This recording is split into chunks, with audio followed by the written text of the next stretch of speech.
Welcome to A World of Difference Embracing Neurodiversity. I'm Daryl Owens. For some kids, school is a place of excitement and discovery. All over the world, however, kids face obstacles in the classroom. They may struggle with reading, focusing, or keeping up with assignments because of learning and attention issues. And for some, these learning differences can trigger another hidden struggle: anxiety. One study found that at least 21% of children with specific learning disabilities battle anxiety disorders. These anxieties can be a real burden for neurodivergent children. It's important for families to talk about these challenges children who learn differently face. And the good news is, there's a lot families and educators can do to support them. There are effective strategies to help children with learning and attention issues manage their anxieties and thrive. On this episode, we visit a dyslexic Massachusetts teenager whose fear of classroom failure taught her mother the importance of stepping up as a relentless advocate to help ward off her daughter's brewing anxiety. Next, our panel of national experts opens up the toolbox and shares strategies for helping children navigate these challenges and build confidence. Later, you'll meet our latest difference maker, who found that the dyslexia that darkened his horizon as a child is helping him build magical, beautiful digital vistas that thrill and entertain audiences around the world. We begin in Bedford, Massachusetts with the Hybel family, who've discovered that the great outdoors and robust family support are what 14-year-old honor student and star athlete Sky needed to help banish the negative thoughts stirred up when she reached middle school. Health Day special correspondent Mabel Jong brings us the story.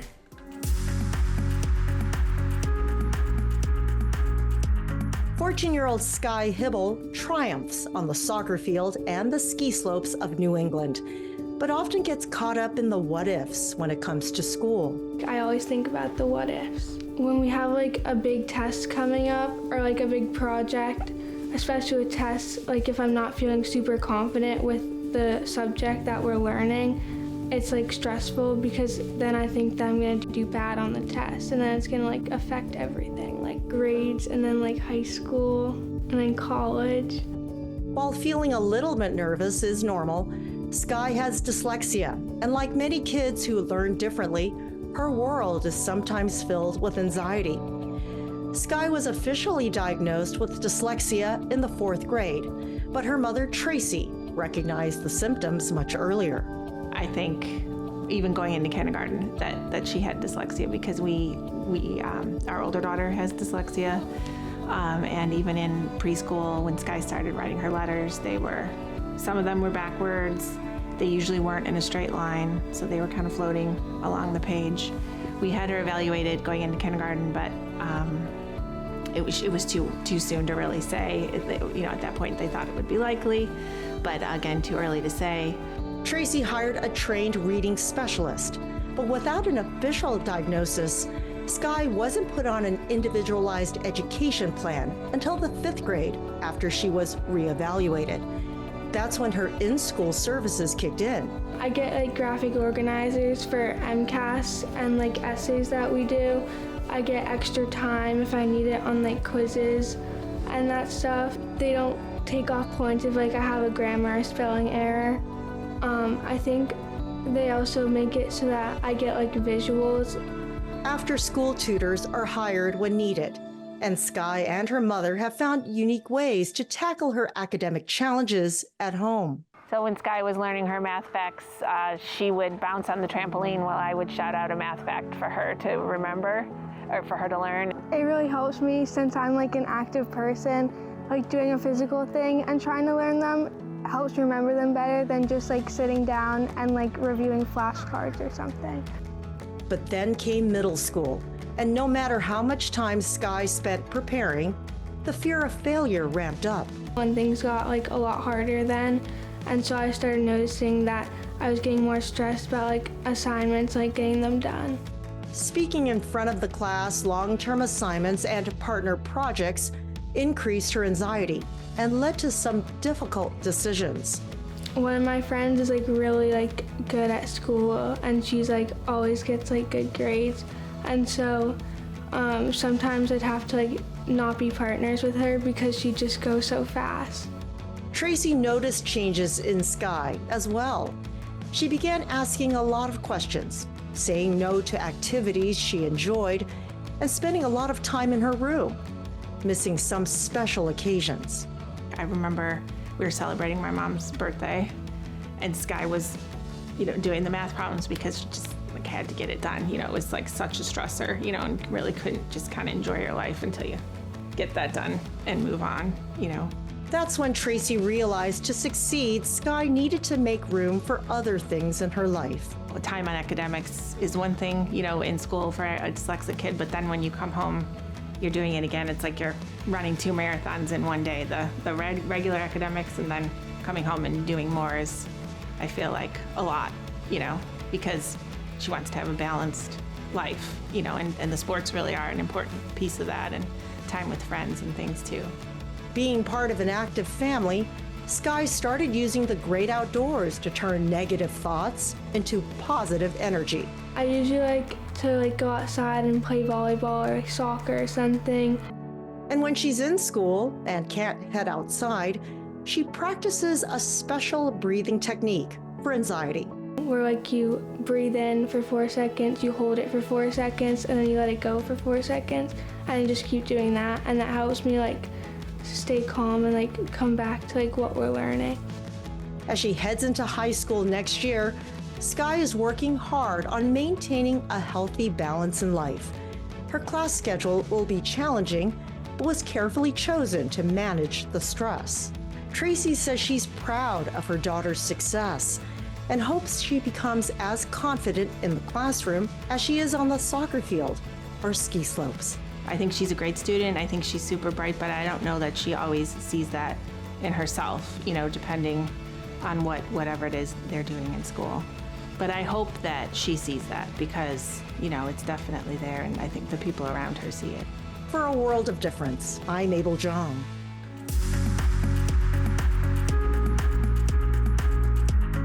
Thanks, Mabel.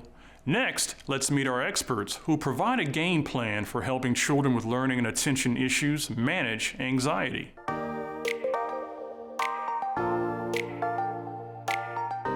Dr. Cricket Meehan is the Executive Director of the School-Based Center of Excellence for the Prevention and Early Intervention at Miami University in Oxford, Ohio. The center primarily works with kindergarten through high school students and educators throughout the community to address non-academic barriers to learning, such as social, emotional, and behavioral challenges and mental health issues. Dr. Michael J. Murray is a board-certified child and adolescent psychiatrist and medical director for autism and developmental disabilities at Sheppard Pratt in Baltimore, Maryland. Dr. Murray's clinical and research interests include co-occurring mental health conditions in adolescents and adults with autism and interventions aimed at improving social well-being for adults and adolescents with autism spectrum disorder.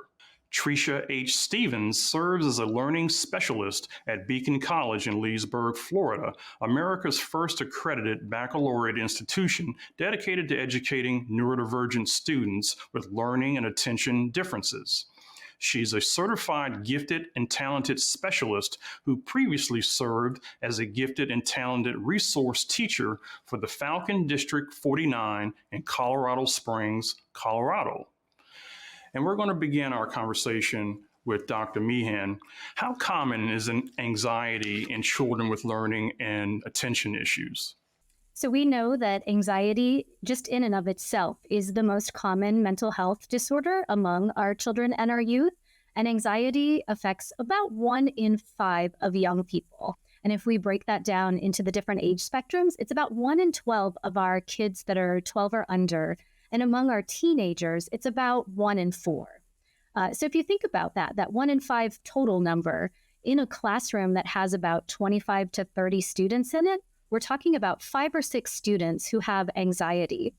So now among those students who have anxiety, those that also have some form of neurodiversity, we know that that's approximately 30% of that group of students. So again, in that classroom, if you're thinking about a classroom of 25 to 30 students, it's about 1 or 2 students in every classroom around our country who's experiencing neurodiversity and anxiety at the same time.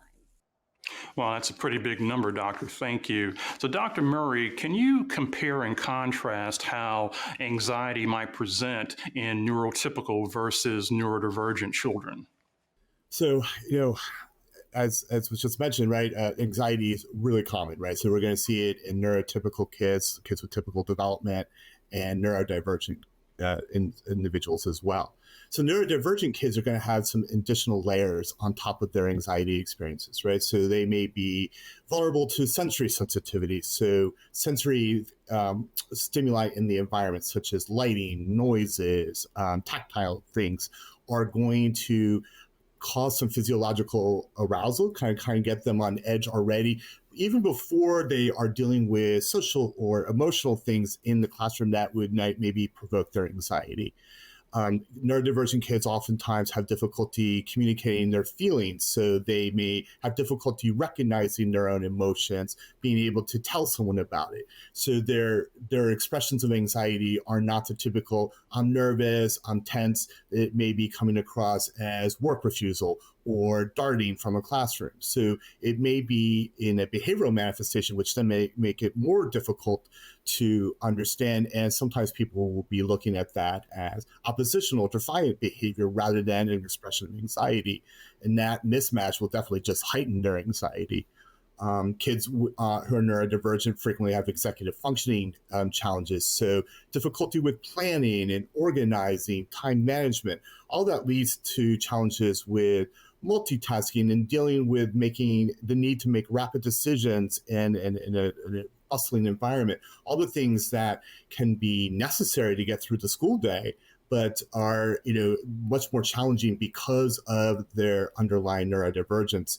And then lastly, the social challenges, right? The importance of understanding the sheer amount of social information all of us get bombarded with every single day. And if you are not able to process that information in a way that is typical with most of the people around you, you are going to be struggling to understand the information. You may be misinterpreting the information, all that leading to just heightened anxiety of not feeling comfortable in the place that you are. So Tricia, since you've worked in a K through 12 school setting, can you tell us how some of these challenges with anxiety might present themselves in the classroom setting? Sure. And as we've just heard, children who think and learn differently often struggle with their anxiety and processing sensory information differently. So they have lots of challenges moving throughout their day. There may be triggers that make their environment overwhelming and make them unavailable for learning.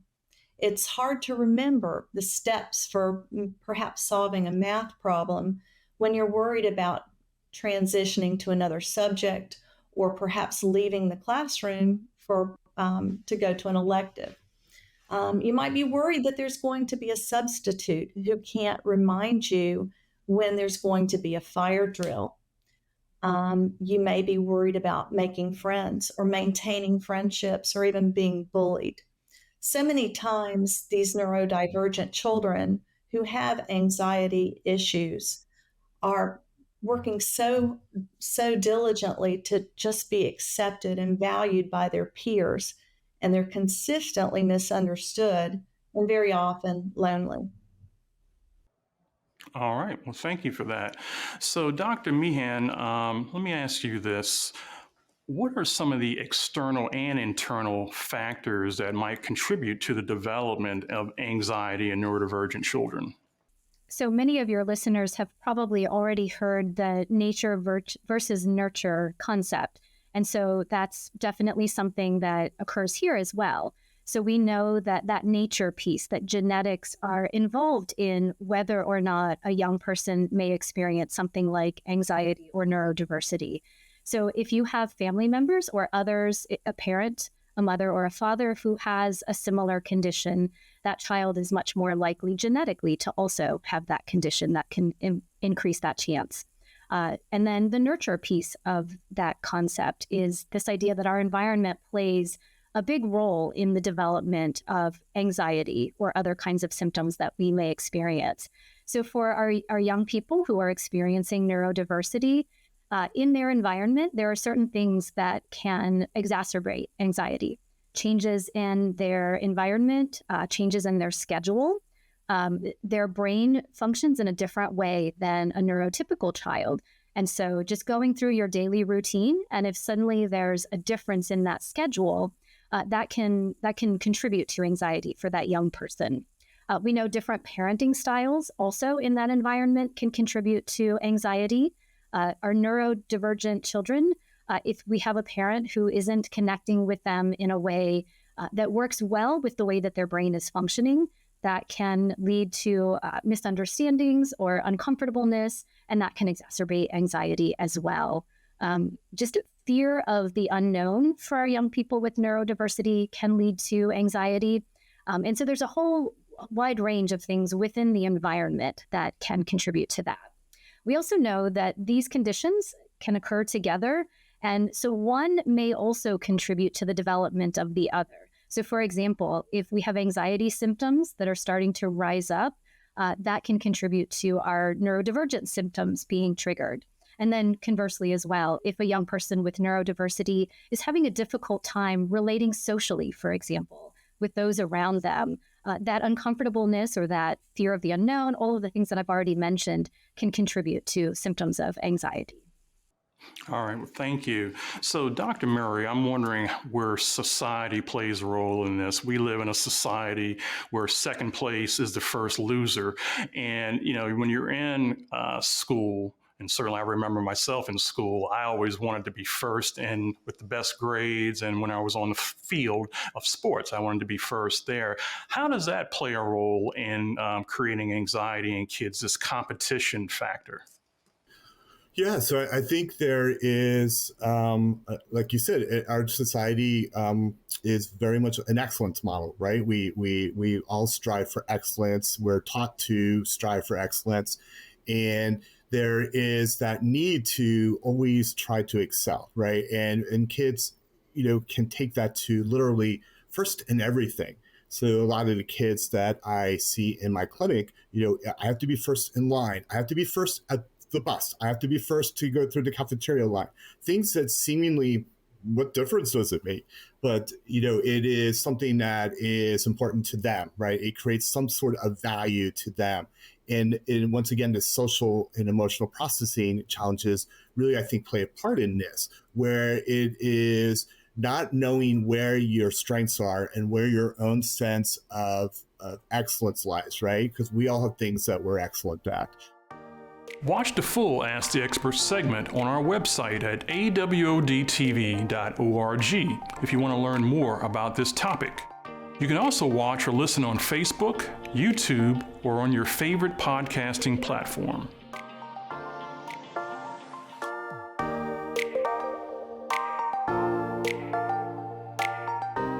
Next, let's meet our latest difference maker. Where do you go when life bottoms out for you while you're still sporting Oshkosh Bagosh? That's what Josh Almeida wondered when his teacher suggested to his family that he repeat first grade, and when later his scholastic troubles were attributed to dyslexia. To paraphrase Almeida, in his young mind, the diagnosis left his family with a piece of paper that clinically affirmed that he was dreadful at reading and writing. Almeida felt like an outcast through grade school and up to college until he began to realize his dyslexic way of visual thinking made him a problem-solving ninja. That comes in handy with his company, Ascend Studios, which fills the world with interactive, fun visual spaces fueled by sounds and lights. Spaces that create magical experiences through human connection. Not too shabby for the first grader who fortunately realized that after primary school troubles, the only way to go was up. Correspondent Luisa Ardilla brings us his story.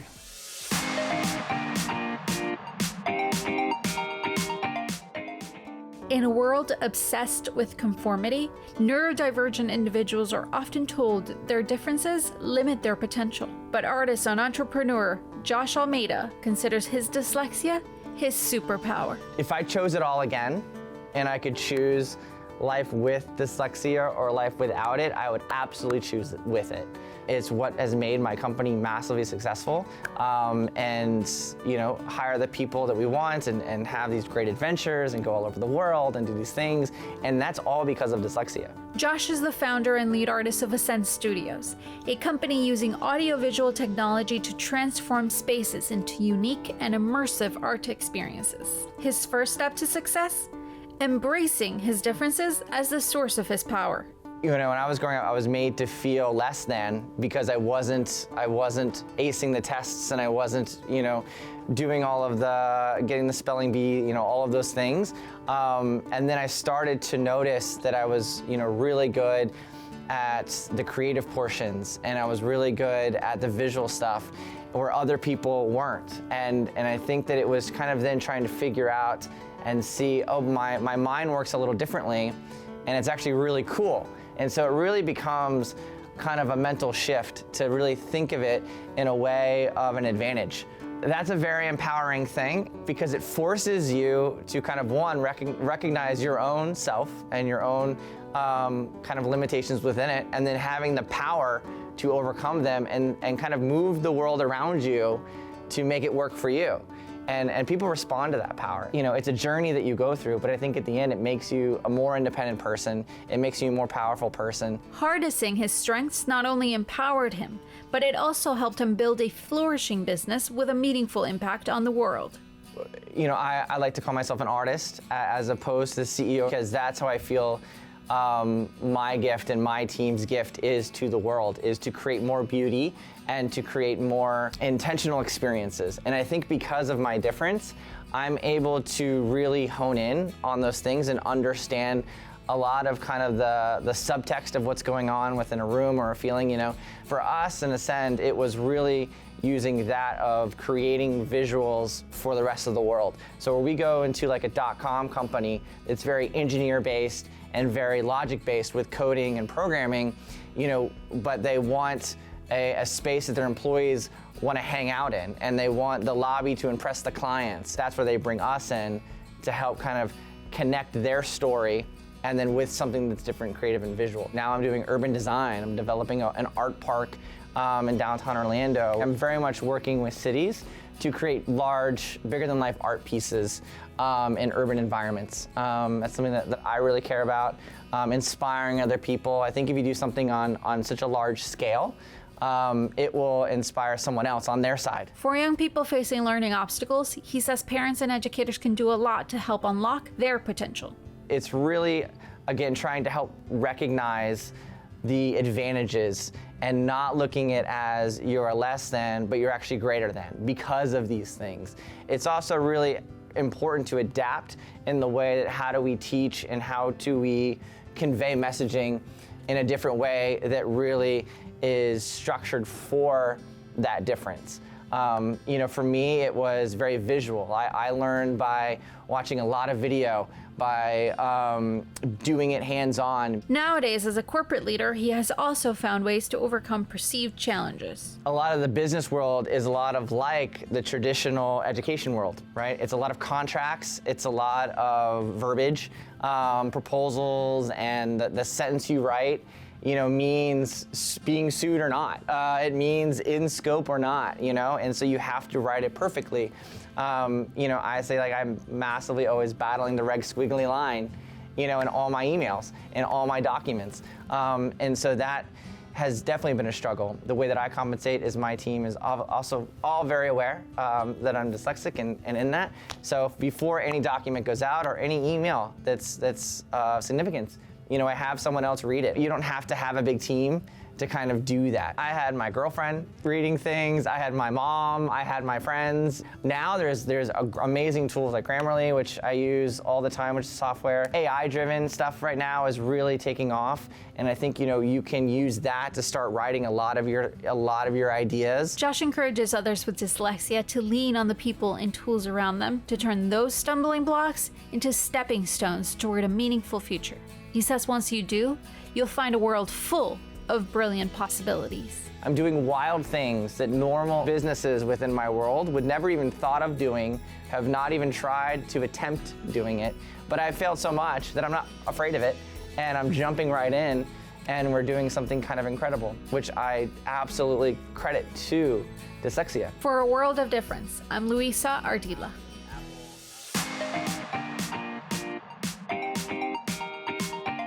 Thanks, Luisa, and congratulations, Josh Almeida, for making a difference. And that does it for this edition of A World of Difference, Embracing Neurodiversity. I'm Daryl Owens. I'll see you back here next time. You can watch episodes of A World of Difference on the Beacon College Facebook and YouTube channels and on the show's website, awodtv.org. The website also provides tip sheets and other resources for your parenting journey. You can watch the show from the PBS app available on your favorite streaming device, and you can listen on your favorite podcasting platform. Thank you for watching and supporting A World of Difference.